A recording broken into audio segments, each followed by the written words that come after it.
Une insalubrité poussée qui peut entraîner, vous le savez, des cas de maladie. Et on parle justement de la maladie cardiovasculaire en milieu professionnel, le cas de la tension artérielle, principale thématique développée notamment au cours de ce séminaire atelier organisé par l'Union des syndicats et travailleurs des zones portuaires au Gabon. C'était le week-end écoulé dans les locaux du siège de la COSIGA, comme nous le rapportent dans cet élément Kenny Kangabou Samba et Michel John Bouléa.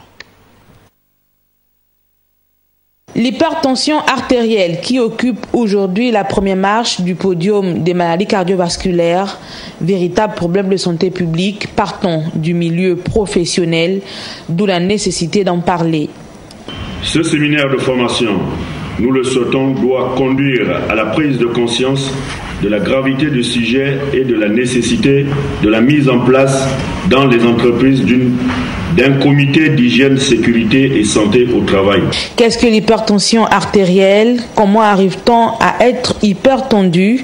Comment la prévenir? Des questions parmi tant d'autres qui auront trouvé réponse en cet atelier. L'hypertension agit au niveau de l'organisme sur 3 cibles principales, le cerveau, le cœur et les reins. Donc au niveau du cerveau, tout le monde sait ce que c'est que l'AVC. L'hypertension est une maladie qui n'a pas de signes bien définis.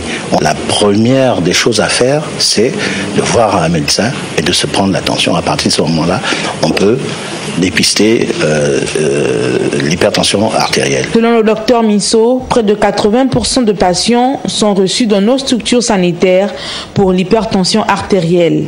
Un chiffre qui interpelle.